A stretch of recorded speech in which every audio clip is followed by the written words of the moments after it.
bersyukur karena Engkau tetap memberikan lagi bagi kami kesempatan untuk menikmati berkat-berkat Tuhan melalui kebenaran firman-Mu yang hidup, benar, dan yang berkuasa.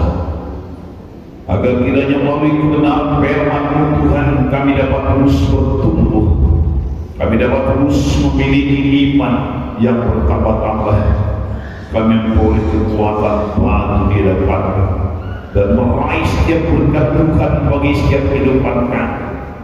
Terlebih-lebih jika kami telah dunia ini begitu banyak cobaan, begitu banyak tantangan, tapi biarlah kami tetap yakin dan percaya untuk bersandar dan berharap kepada Tuhan saja.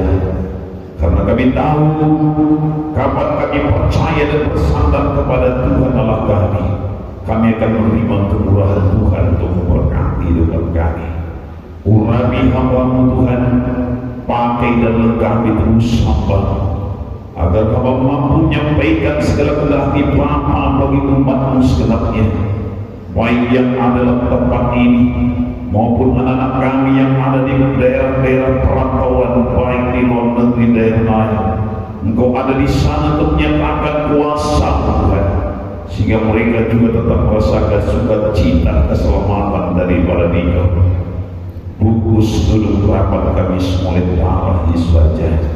Haleluya, haleluya, haleluya. Amin. Puji Tuhan, saudara yang kasih dalam nama Yesus. Salam. Pada pagi yang berbahagia dan menjelang siang ini, kita tetap datang mengucapkan syukur dan terima kasih kepada Tuhan Allah kita atas kebaikan-kebaikan Tuhan, kasih kemurahan Tuhan yang Tuhan tetap nyatakan dengan setia bagi sidangnya, bagi kehidupan kita juga tiap-tiap pribadi. Saudaraku, mari kita dengarkan beberapa firman Tuhan hari ini, agar melalui kebenaran firman Tuhan yang saudaraku kita dengarkan dapat terus menambahkan, memberikan iman kita, iman yang nyata, iman yang konkret kepada Tuhan, bukan iman yang abstrak, tapi iman yang nyata. Memang semua saudaraku di dalam kehidupan dalam dunia ini, dalam iman dan percaya kita pada Tuhan, banyak perkara yang kita tidak mengerti.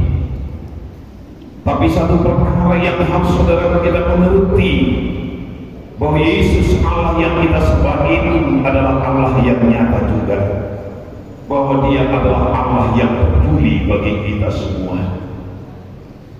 Kalau serta kehidupan kita manusia dalam dunia ini memang banyak hal sekali yang kita tidak mengerti mengapa harus terjadi.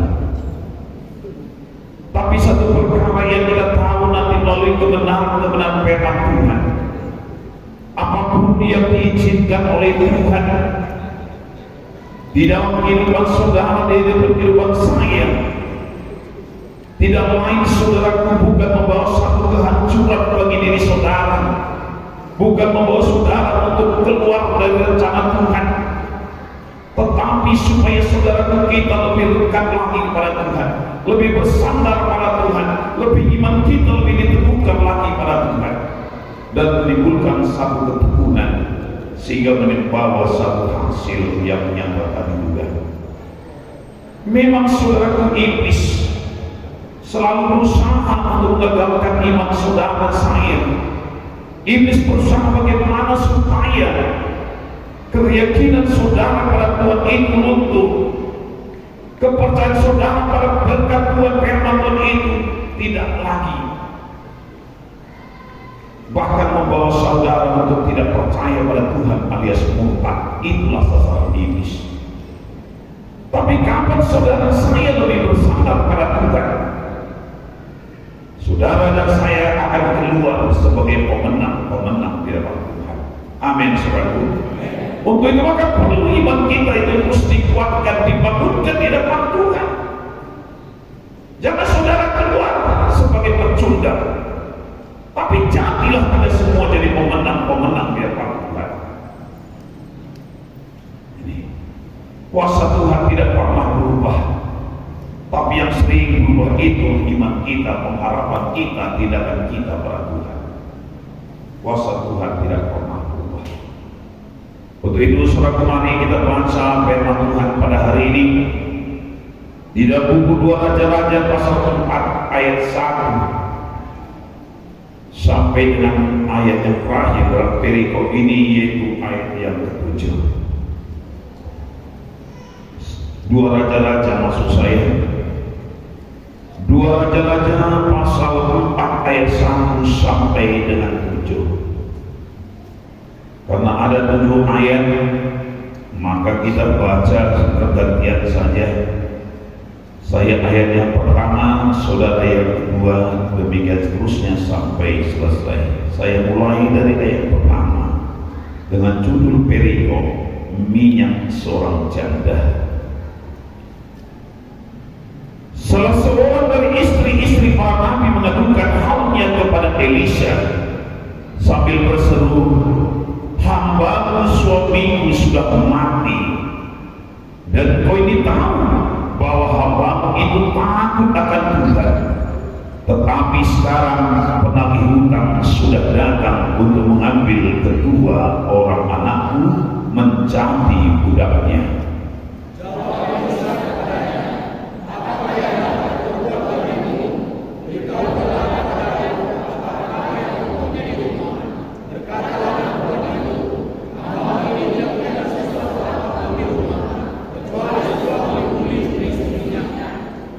Lalu berkatalah Elisha, "Pergilah, minta bencana-bencana dari luar, daripada segala tetangga, bencana-bencana kosong, tetapi janganlah terlalu sedikit."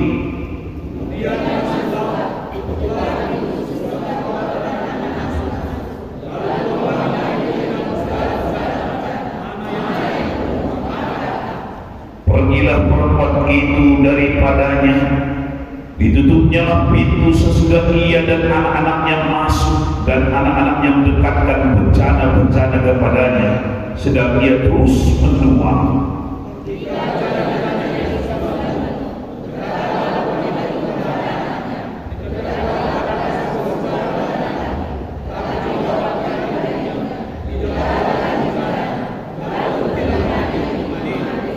Kemudian pergilah perempuan itu memberitahukannya kepada abdi Allah, dan orang ini berkata, "Pergilah, jualah minyak itu, bayarlah hutangmu, dan hiduplah dari lebihnya, engkau serta anak-anakmu." Haleluya. Saudara kekasih dan nama Yesus Kristus, dari ayat yang ini saudara dan saya telah baca ini, seperti yang saya katakan tadi, memang sukar bagi kita untuk mengerti, saudara. Kenapa saya katakan demikian? Karena kita lihat dalam ayat yang pertama tadi dikatakan suami dari janda nabi ini adalah seorang nabi yang takut akan Tuhan. Seorang nabi yang takut akan Tuhan. Jelas saudaraku, dalam Alkitab kita sering baca bahwa orang-orang takut akan Tuhan akan mewarisi negeri. Orang-orang yang takut akan Tuhan akan diberkati anak sampai cucu-cucunya. Tapi kok kita melihat bagaimana kehidupan seorang janda tadi. Kapan nabi tadi mati bukan meninggalkan berkat, kapan nabi tadi mati bukan meninggalkan warisan, tetapi nabi tadi mati meninggalkan hutang yang banyak, sehingga kedua anaknya akan diambil sebagai tawanan pengganti hutang piutang. Pasti saudara sukar kalau kita mengerti. Tetapi satu hal yang saya tahu, saudaraku, sebagaimana Rasul Yakobus sendiri berkata di dalam buku Yakobus pasal 1 ayat 1 dimulai dikatakan bahwa segala sesuatu dalam percobaan itu tidak lain tujuan Tuhan, hanya menguji iman kita. Dalam Yakobus 1 ayat 2 saya baca, "Saudara-saudaraku, anggaplah sebagai suatu kebahagiaan apabila kamu jatuh ke dalam berbagai percobaan, Sebab kamu tahu bahwa ujian dalam imanmu itu menghasilkan ketekunan, dan biarlah ketekunan itu memperoleh buah yang matang, supaya kamu menjadi sempurna dan utuh, tak kekurangan suatu apapun. Haleluya. Oh saudaraku, rupanya apa tujuan Tuhan dengan menyatakan suatu masalah problem dalam kehidupan seorang janda Nabi ini tadi? Tidak lain adalah untuk menguji iman mereka, menguji keyakinan mereka, kepercayaan mereka pada Tuhan Allah mereka. Ya, sebagai ujian terhadap iman yang terus akan menghasilkan satu ketekunan. Saudaraku, pencobaan masalah itu tidak kenal status orang. Siapapun dirinya bisa ada pencobaan, ada masalah, problema yang harus dia hadapi. Tetapi sebagai orang-orang percaya, saudaraku, kita tidak boleh hanyut dalam pencobaan yang sedang terjadi. Kita harus bertahan. Ya, jangan ada yang hanyut dibawa oleh pencobaan atau tantangan itu. Kenapa, saudaraku? Karena sebagai orang percaya kita punya satu keyakinan,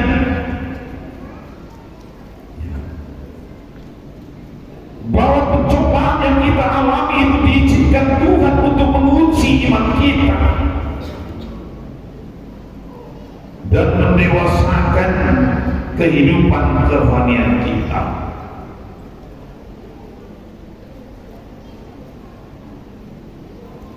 Orang percaya atau orang beriman itu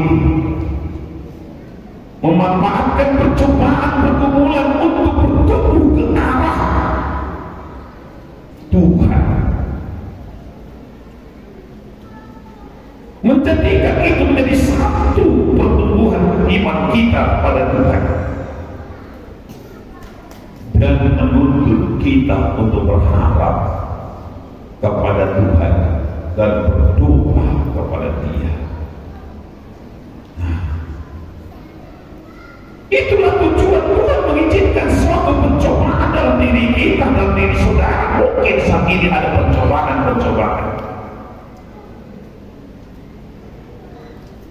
Tujuan Tuhan bagaimana supaya kita, saudara, lebih percaya, lebih berharap, lebih bersandar pada Tuhan.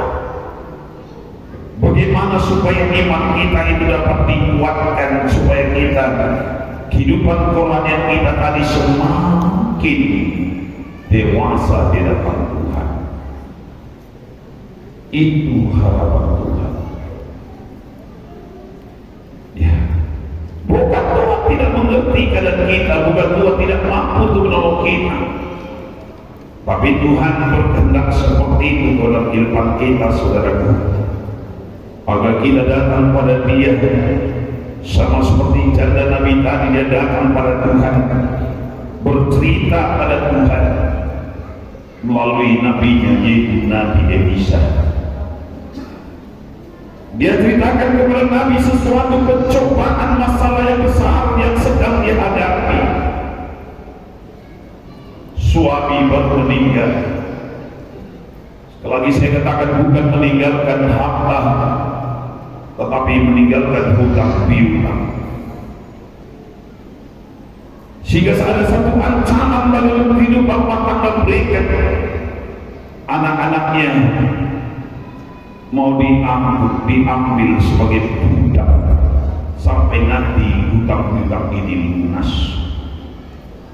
Pasti cobaan ini bukan cobaan yang biasa bagi seorang wanita, saudaraku. Rasa seorang janda itu saja pun kita tahu bagaimana pedihnya.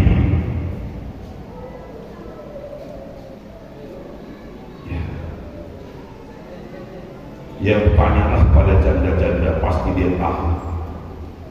Hari besar kalau ada belum mau ke lengkap. Apalagi saudara saudaraku, anak yang ditinggalkan itu sebentar akan dijadikan menjadi budak. Pasti sangat menyakitkan, saudara. Pasti sangat menyakitkan. Seandainya dalam rumah tangga itu masih ada uang, masih ada beras untuk dimasak, tapi kalau mulai kritis dia, saudara, mungkin sangat tidak memberatkan bagi hati kita. Tetapi ini bukan hanya utang, bukan hanya kepiluan hatinya yang sedang terjadi, tapi penagih-penagih hutang yang sedang datang. Betapa hancur hati seorang ibu, betapa pedihnya hati seorang ibu. Dia tidak tahu harus pergi kemana, tapi dia yakin dengan apa yang dia telah pernah dalam kebenaran firman Tuhan, apa yang telah pernah dia dengar, apa yang dia telah pernah baca, apa yang dia telah pernah lihat, apa yang dia tahu tentang Allah yang dia percayai itu. Saudara saya juga, kalau saudara saya sedang menghadapi suatu masalah problema, mungkin saat ini saudara sedang menghadapi masalah yang berbeda-beda, saudara. Ada mungkin masalah ekonomi tadi, ada mungkin masalah tentang kesehatan, ada mungkin masalah tentang pekerjaan, ada mungkin masalah tentang keluarga dan lain sebagainya. Satu perkara yang perlu saudara-saudara kita ketahui, bahwa Tuhan kita ini, bahwa orang-orang yang takut kepada Tuhan ini tidak selamanya ada kesurangan, tidak ada selamanya masalah problem, tetapi Tuhan akan terbitkan suatu surya kebenaran sesuai dengan apa yang dituliskan dalam buku Maliaki pasal 4 ayat 2. Maliaki pasal 4 ayat 2. Tetapi kamu yang takut akan namaku, bagimu akan terbit surya kebenaran dengan kesembuhan pada sayapnya. Kamu akan keluar dan bercikak-cikak seperti anak lembu lepas kandang. Perhatikan, itu jadi. Saya ulangkan. Tetapi kamu yang takut akan namaku, bagimu akan terbit surya kebenaran dengan kesembuhan pada sayapnya. Kamu akan keluar dan bercikak-cikak seperti anak lembu lepas kandang. Artinya anak lembu lepas kandang itu, saudara, wow, dia lompat sana, dia lompat sini, tidak ada merasakan sedikit pun ada masalah problema lagi. Demikian Tuhan, saudaraku, demikian firman Tuhan bagi orang-orang yang takut kepada Dia. Ya. Demikian firman Tuhan. Ibu ini tahu, janda ini tadi tahu bahwa pengharapan kepada Tuhan ini tidak pernah sia-sia. Yang dia butuhkan sekarang adalah imannya kepada Yesus, imannya kepada Tuhannya. Pengharapannya kepada Tuhannya. Dalam buku Yesaya 25 ayat 4 dikatakan, sebab engkau menjadi tempat pengungsian bagi orang lemah, tempat pengungsian bagi orang miskin dalam kesesakannya, perlindungan terhadap angin ribut, naungan terhadap panas terik. Sebab amarah orang-orang segala sombong ini seperti angin ribut musim dingin. Kadang-kadang begitu banyak orang-orang percaya, orang Kristen yang tidak menyadari ketika datangnya suatu masalah, problema, pencobaan, dia tidak menyadari kemana harus pergi untuk mengungsi.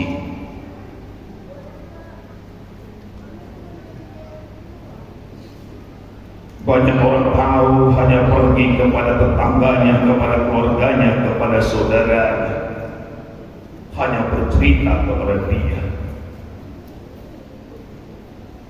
Sebelum saudara bercerita kepada keluarga kita, tetangga kita, mungkin masalah saudara, hati saudara belum begitu berat.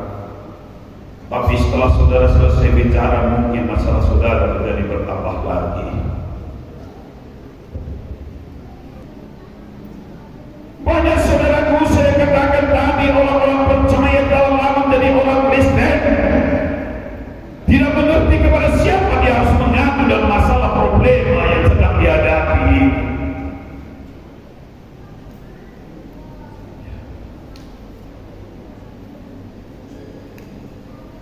Ada pujian kita terakhir di sering diberikan anak kita, berharap pada dunia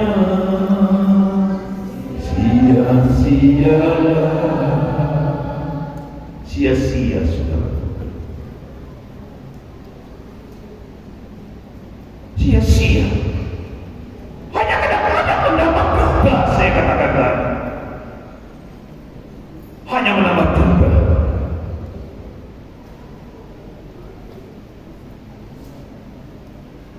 Coba pertanyakan dengan diri kita masing-masing pada hari ini. Bila saudara menghadapi masalah problema tadi, kemanakah saudara mengungsi? Kemanakah saudara bercerita?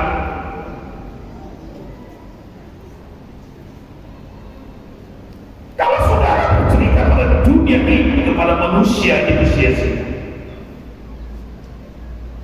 Karena tidak ada satu manusia pun yang luput dari masalah, tidak ada satu manusia pun yang mampu mengatasi setiap masalah. Tapi Yesus, Allah kita, yang begitu peduli dengan saudara saya,